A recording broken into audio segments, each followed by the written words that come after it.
Hello guys, आज हामी जाँदैछौँ मामी, हाम्रो मामी माइजू, हाम्रो मगर भाषामा माइजू भन्छ अनि कि हिन्दीमा मामी हैन।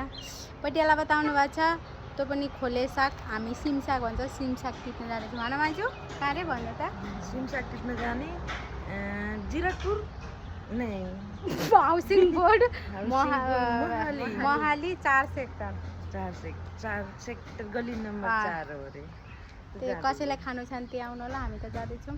नेक्स्ट ब्लगमा जाउँ ल। ओ दिदी बिचरा पटियालादेखि आएको यत्रो कपडा बोकेर सिमसाग टिप्नलाई आज चाहिँ सिमसाग टिपेर हामी पटियाला फर्किरहेछौँ उतैबाट है गाइस।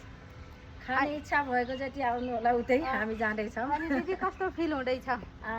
एकदमै मलाई कतिखेर गएर सिमसाग देखौँ अनि टिपौँ अनि पकाऊँ खाऊँ यस्तो फिल भइरहेछ।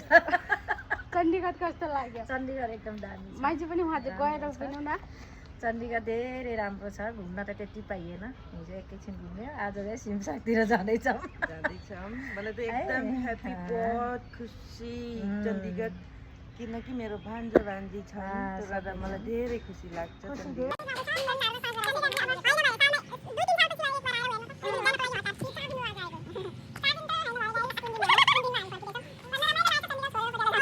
बस्नुपर्छ। यो चाहिँ हाम्रो घर हो, त्यहाँबाट निस्केको थियौँ तर इन्टरभ्यू बाहिर ल्याइदिन्छु। घर चाहिँ अहिले देखाउँछु नि गाइस। त्यही भएर अब हामी जाँदैछ। हामी अब सिमसाग पुगेकोमा देखाउँछु ल।